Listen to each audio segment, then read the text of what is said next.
ఓం శ్రీ మాత్రే నమః. ఛానల్లోకి స్వాగతమండి. ఈ రోజు వీడియోలో మనం మేషరాశి వారి గురించి మాట్లాడుకోబోతున్నాం. అయితే ముఖ్యంగా మే 14-15 తేదీలలో ఈ రాశివారి ఇంట్లో ఒక స్త్రీ రహస్యంగా తిరుగుతుంది. అయితే ఆ స్త్రీ ఎవరు, ఎందుకు మీ ఇంట్లో రహస్యంగా తిరుగుతుంది అనే పూర్తి వివరాలు ఈ వీడియోలో తెలుసుకుందాం.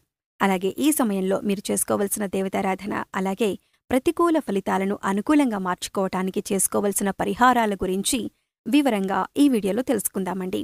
కానీ అంతకంటే ముందుగా మన ఛానల్ని ఇప్పటివరకు సబ్స్క్రైబ్ చేసుకోకపోతే సబ్స్క్రైబ్ చేసుకొని పక్కనే ఉన్న బెల్ ఐకాన్ నొక్కి ఆల్ సెలెక్ట్ చేసుకుంటే మేమిలాంటి వీడియోస్ అప్లోడ్ చేయగానే ముందుగా మీకు నోటిఫికేషన్ వస్తుంది. అలాగే వీడియోని చివరి వరకు స్కిప్ చేయకుండా చూస్తేనే మేమేం చెబుతున్నామో మీకు పూర్తిగా అర్థమవుతుంది. ఇక వివరాల్లోకి వెళ్ళిపోతే ఈ రాశివారు ఎన్నో సంవత్సరాల నుంచి ఎన్నో రకాల కష్టాలను అనుభవిస్తూ ఉన్నారు. వీరు అనేక కారణాల వల్ల కష్టాలైతే అనుభవిస్తూ ఉన్నారు.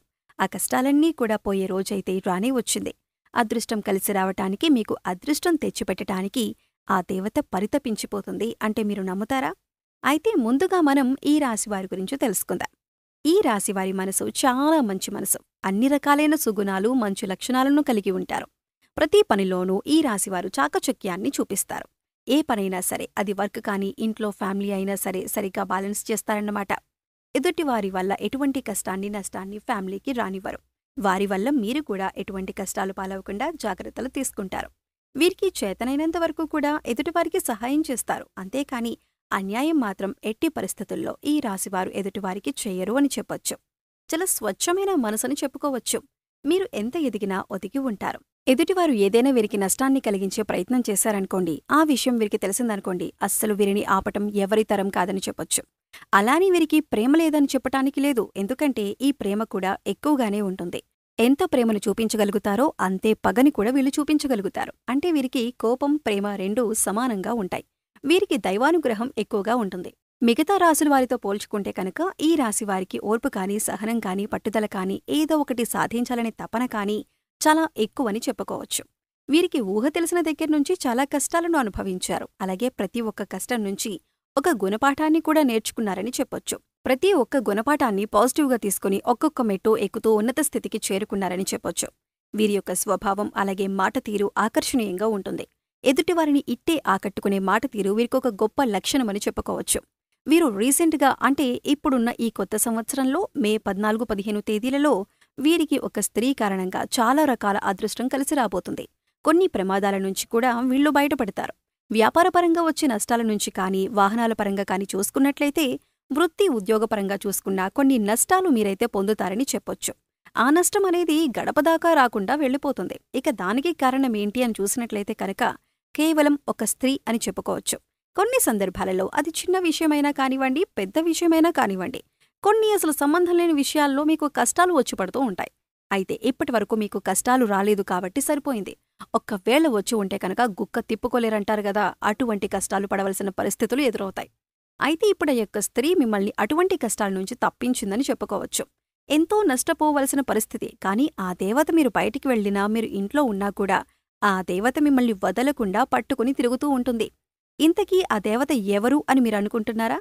ఆ దేవత ఎవరో తెలిస్తే నిజంగా ఈ రాశివారు ఆశ్చర్యపోతారు, కంటతడి పెట్టుకుంటారు. ఎందుకంటే ఇలా చెప్పాల్సి వస్తుందంటే ఆ దేవతని మీరు మర్చిపోకూడదు. మీరు మరిచినా కాని ఆ దేవత మిమ్మల్ని వదిలిపెట్టకుండా మీ వెన్నంటే ఉండి మీ ఇంట్లో తిరుగుతూ మిమ్మల్ని కాపాడుకుంటుంది. ఇంతకీ ఆ దేవతెవరు, మీకు ఏ రకంగా సహాయపడుతుంది అని చూసినట్లయితే ఆ దేవత మీ కులదేవత.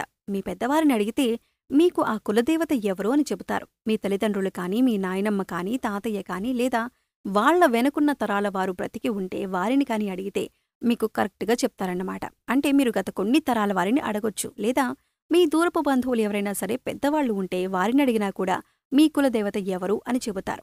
మీ ఊర్లో గతంలో మీ ఇంటి పేరుతో ఉన్నవారు కానీ, లేదా మీ పూర్వీకులు, స్నేహితులు కానీ ఎవరైనా మిగిలి ఉంటే వారు ఖచ్చితంగా మీ సందేహానికి సమాధానం చెబుతారు. అయితే వారు ఇప్పటికీ ఆ దేవతకు గుడి కట్టి సంబరాలు చేస్తూ ఉండొచ్చు, అభిషేకాలు చేపిస్తూ ఉంటారు, ఎన్నో పూజలు చేస్తూ ఉంటారు. ఆ దేవత వల్ల ఈ పెద్దవారు కష్టాల్లో పడకుండా ప్రతి సంవత్సరం కూడా ఒక రోజున ఆ దేవతకు కొలువు చేసుకుంటూ ఉంటారు, పండుగలు, పూజలు చేసుకుంటూ ఉంటారు. కానీ ఇప్పుడున్న ఈ బిజీ లైఫ్ స్టైల్లో అసలు దేవత అనేది ఒకటి ఉందనే మాట కూడా మర్చిపోయారు అని చెప్పటంలో ఎటువంటి అతిశయోక్తి లేదు. ఎందుకంటే ఇప్పుడున్న తరంలో వారికి అసలు కులదేవత అంటే కూడా తెలియని పరిస్థితిలో ఉన్నారు. కానీ మీ కులదేవత మిమ్మల్ని అంటిపెట్టుకుని ఉంది. మీ బిడ్డలను మిమ్మల్ని కాపాడుతూ మీరు పట్టిందల్లా బంగారమయ్యేటట్లు మిమ్మల్ని మర్చిపోకుండా తల్లి స్థానంలో ఉండి కాపాడుతూ ఉంది. కులదేవత మీ బిడ్డల్ని వదిలిపోకుండా గుర్తు చేయటానికి తానే స్వయంగా కదిలి వచ్చింది. మీకు ఎటువంటి కష్టాలు రాకుండా చేయటానికి, మీకు ఎటువంటి నష్టాలు కలగకుండా చేయటానికి స్వయంగా ఆ దేవతే మీ ఇంటికి అడుగుపెట్టింది. నిజంగా ఈ రాశివారైతే మాత్రం చాలా అదృష్టవంతులు. ఎందుకంటే సాక్షాత్తు అమ్మవారు మిమ్మల్ని కాపాడుకోవటానికి వచ్చిందంటే ఇంకంతకంటే అదృష్టం ఏం కావాలో చెప్పండి. కానీ ఇప్పుడు మీరు ఆ దేవతను ఎందుకు వదిలేశారో తెలియదు. అందుకు ఎన్నో కారణాలయి ఉండొచ్చు. బిజీ లైఫ్ స్టైల్, ఉద్యోగాలకు వెళ్లటం, జాబ్లు వదిలిపెట్టలేకపోవటం, సెలవులు దొరకకపోవటం, ఇలా ఏ కారణమైనా అయ్యుండొచ్చు.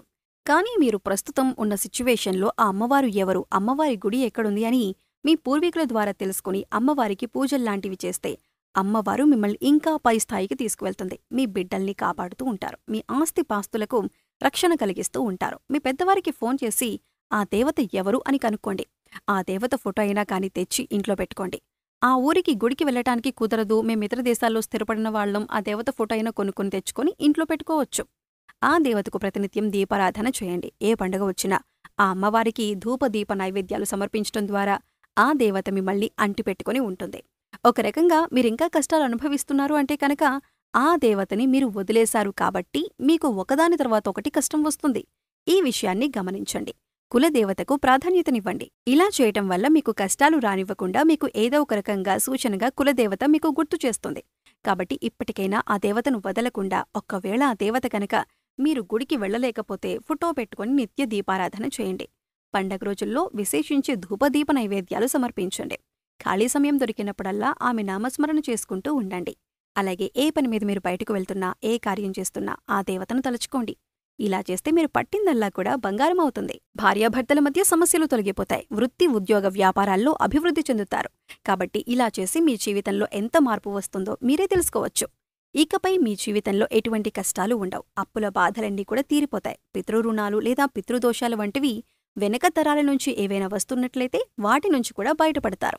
డబ్బులకి సంబంధించిన సమస్యలన్నీ కూడా తీరిపోతాయి. అవన్నీ కూడా మీరు ఎప్పుడైతే అమ్మవారికి పూజ చేయటం మొదలు పెడతారో అప్పట్నుంచి ఆ సమస్యలన్నీ కూడా పోతాయని చెప్పుకోవచ్చు.